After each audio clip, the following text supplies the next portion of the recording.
problem statement around block models in the mining industry is that it's an arms race.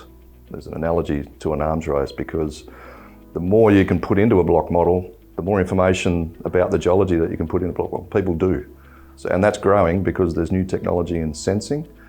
People are getting hyperspectral, infrared spectral sensing of samples, which gives them information about rock texture, rock mineralogy. We've never had that before from blast hole sampling, for example, or even the other types of sampling. So there's richer information coming into the process, and that just inflates the content of a block model. The other thing that's happening is the technology changes in terms of computing power, which means people can build block models with smaller blocks, which gives them higher resolution of the geology in the ground. So those two things combined mean that block models are just getting bigger and bigger and bigger, and that'll continue to happen as people get better inputs, but also coming back the other way, people are now linking material movement in a mine to processing outcomes and using machine learning to exploit correlations in that data and feed back processing performance into the block model. So again, that's growing the content of the model. That's valuable because now people can better predict what the outcomes will be in a mine plan scenario. So those things are going to continue, I think. And we're talking now about models of the size of terabytes, multiple terabytes. And to handle those models with desktop applications is almost impossible. It's so time consuming to process them. With usual relational database technology, it's just so cumbersome to read those files and to handle all that data. So that's a big chunk of the problem that we think we've got licked with the Model Manager solution. Yeah, and if I can just add to that, I guess one of the points Heath was making is the amount of data being collected is growing and growing. There's also multiple versions of these models that are updated on a monthly or quarterly basis. So what you have is just a massive data management problem. On top of that, the large miners have hundreds of ore bodies, so that means they have hundreds of block models, and data governance is a big issue. So just simple version control on models.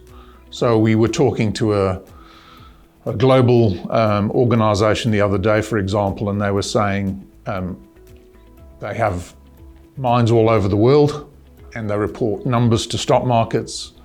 And when he went back and looked at one of the block models, somebody had modified it and it no longer agreed with the numbers that had been reported. And that's a major issue. I think the people in organisations that we're talking to who are really excited by the Model Manager solution are the same people who are excited about resource inventory and reconciliation. It's the same, it's the chief geoscientist or the VP of technical planning, or it's that executive in an organisation who's responsible for the whole business process space. So that aspect of our solution suite, we're selling to the same person. It's the same person who's got the problems we're trying to solve. The first one is really being driven from an automation perspective, and that is one of the issues you have is, we were talking about Ore Blocker and how it can automatically block out a blast. This particular customer wants to block out a whole bench at a time. So as Heath was talking about, to do RC drilling, get ahead of the game, and then actually block out an entire bench. And the reason for that is, traditionally blast design doesn't take in geology into consideration. So quite often what you can do is you can end up diluting high-grade ore because of the poor mine design, or blast design I should say. Whereas if you block out an entire bench, it allows you to look at the grade blocks that have been generated during that process, design your blast around it, and then later on re-optimize again when you actually come to block out that blast. So one of the reasons Model Manager is important in that scenario is you've got to be able to extract all the block model cells for that particular bench from potentially a very large block model. And in a traditional database, that is problematic because they just run too slowly. Whereas the technology that Model Manager is based on allows us to retrieve the data quickly and optimize quickly. Another aspect of this problem is that the models are generated in general mine planning packages. They're generated in a data mine or a Vulkan, a desktop application, and they exist as proprietary format binary files.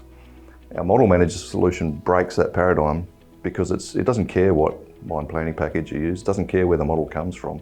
You know, part of the process is set up a format, import the data, and now it's in a database that is accessible from any sort of tool that you want to use to look at that information. That's a real key advantage. And then just picking up on that, so as Heath mentioned earlier, obviously it's important for clients because they're doing a lot of work in the data science or machine learning space, so that data is accessible. Also from a business intelligence perspective, you can use business intelligence tools to tap into that data. But one of the points we're making is traditional relational databases have never been able to handle this volume of data. They're not used to having a single block of data, as it were, that's 500 gigabytes or a terabyte in size. So Model Manager is based on very specific analytic technology that allows it to deal with block models with hundreds or thousands of attributes and millions or billions of records. So we've been talking to one of our customers who's a global organisation, and they've got a vision which is really interesting. And what it is they want to break the paradigm of building lots of different models with different resolutions for the same region or the same mine. They've got this idea that we can have one model and we can just plug and play chunks out of that model. When we get more information, remodel it and put it back in and just maintain this one version of the truth, this one model of that piece of the earth. And to do that today with a Vulkan or a data mine is pretty tricky, and to track the different versions and the different generations of different pieces of that volume. So, you know, we've been talking to them about applying Model Manager in that space and developing a solution for that. And I think that's a really interesting idea and a really interesting trend, so to speak, because now we can start to see a world where bigger and bigger volumes of the earth have a dynamic model associated with them. It's 4D, there's a time aspect to what's happening in that model. People can see it evolve, and they know they've got the best information possible at any point in time that they can extract from the database. I don't know if it's worthwhile talking about, but I think what we're going to see is we'll also see Model Manager potentially morph over time, because data like point cloud data, surfaces, etc. We're already integrating surfaces into Model Manager, so it's becoming far more than just block model management. And I think that trend will continue. And that's why we call it Model Manager, not Block Model Manager. Yeah, and because Model Manager, as you know, it's agnostic to the data type. It doesn't care. It's an analytical database system. You can put any sort of data in there, and again, that opens up all sorts of possibilities. You know, talking about that one model for a region. Well, in the same database, we could store all the drill holes. We could store all the wireframes of the geology, of the topography, and have it all accessible in one database system.